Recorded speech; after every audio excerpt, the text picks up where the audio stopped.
Hello friends, नमस्कार, जय जगन्नाथ। मु कल्याणी आपण मानक स्वागत करुच्ची मो यूट्यूब चैनल कल्याणी हाथी को। मु आज गोटे चटपटा मैगी रेसिपी कर देखी।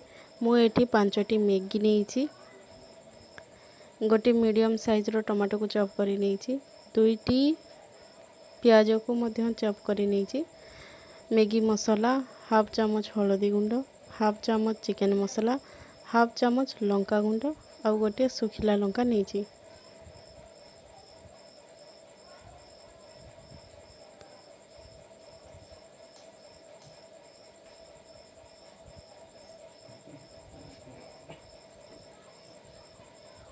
मु एबे कड़ाई रे गोटे चामच तेल को ऐड कली।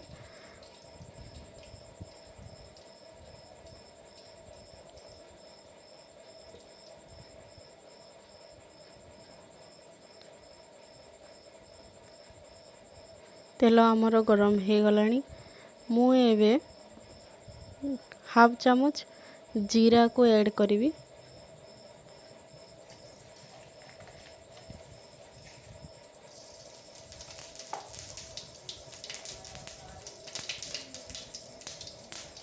गोटे सुखिला लंका को ऐड कली। चॉप होइथवा प्याज को मध्य ऐड करिनेली।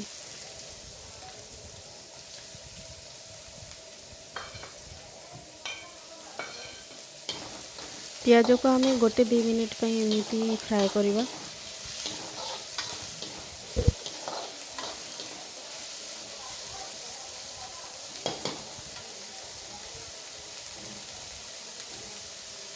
मुझे गोटे चामच स्वाद अनुसार लुण को ऐड करिनेली।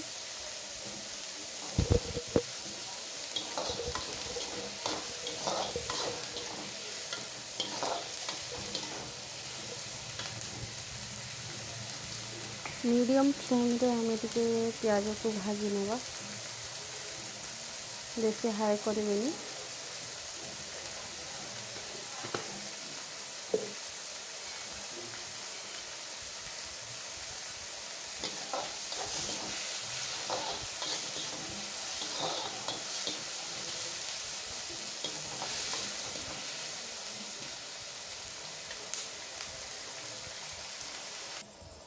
वर्तमान प्याज आमर भाजी हो गलानी।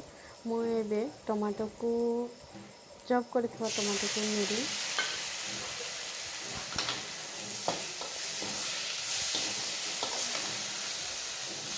टमाटो को मध्य गोटे मिनिट पे हमें भाजी नेबा।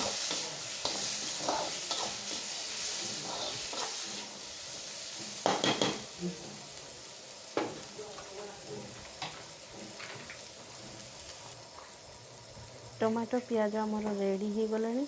एबे हमें मसाला को ऐड करवा। प्रथम मु हल्दी गुंड देली, चिकन मसाला लंका गुंड को मध्य देली।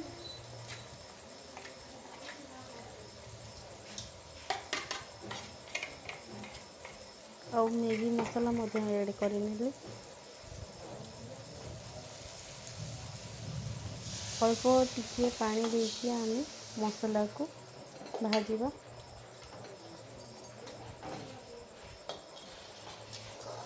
दस सेकेंड पे भाजवा, अधिका भाजवानी।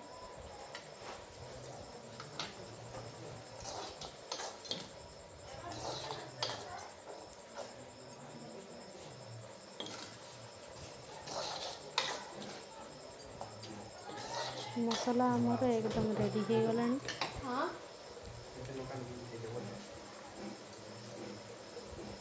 मुझे मैगी को ता ऊपर एमती थोईदेवी।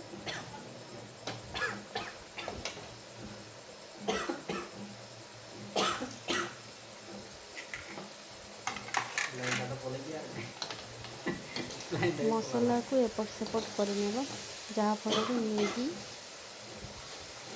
रे लगी जीवो।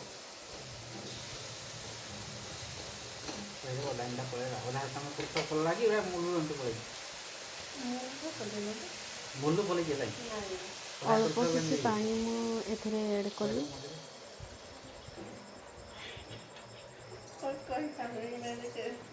ପାଖାପାଖି ଗୋଟେ ଗ୍ଲାସ୍ ହେଇଯିବ। ଏବେ ୟାକୁ ଆମେ ଏମିତି ସିଝିବା ପାଇଁ ଛାଡ଼ିଦେବା।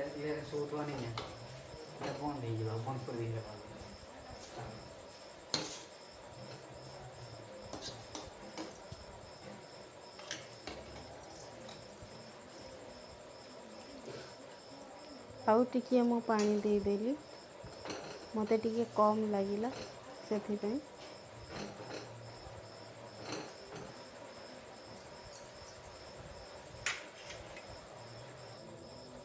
ମ୍ୟାଗି ଆମର ଫୁଟିଗଲାଣି। ମୁଁ ଆଉ ଟିକିଏ ସମୟ ପାଇଁ ୟାକୁ ଏମିତି ଫୁଟିବାକୁ ଛାଡ଼ିଦେବି। ଯଦି ମୋ ଭିଡ଼ିଓଟି ଆପଣମାନଙ୍କୁ ଭଲ ଲାଗେ ତାହେଲେ ଲାଇକ୍, ସେୟାର୍ ଆଣ୍ଡ ସବସ୍କ୍ରାଇବ୍ କରିଦେବେ। ଆଉ ପାଖରେ ଥିବା ବେଲ୍ ଆଇକନ୍କୁ ମଧ୍ୟ ଦବାଇ ଦେବେ, ଯାହାଫଳରେ ମୋ ନୂଆ ଭିଡ଼ିଓର ନୋଟିଫିକେସନ୍ ଆପଣମାନଙ୍କୁ ମିଳିଯିବ। ଆଉ କମେଣ୍ଟ କରି ନିଶ୍ଚିତ ଭାବରେ ଜଣାଇବେ କେମିତି ଲାଗିଲା ମୋ ଭିଡ଼ିଓଟି।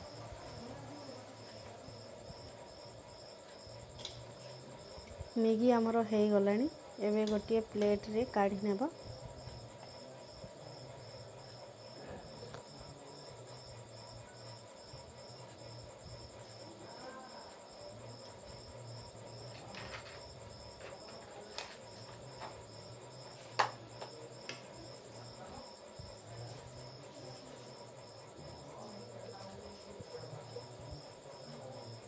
ଦେଖନ୍ତୁ ମୋର ଚଟପଟା ମ୍ୟାଗି ରେସିପି ପ୍ରସ୍ତୁତ ହେଇଗଲା।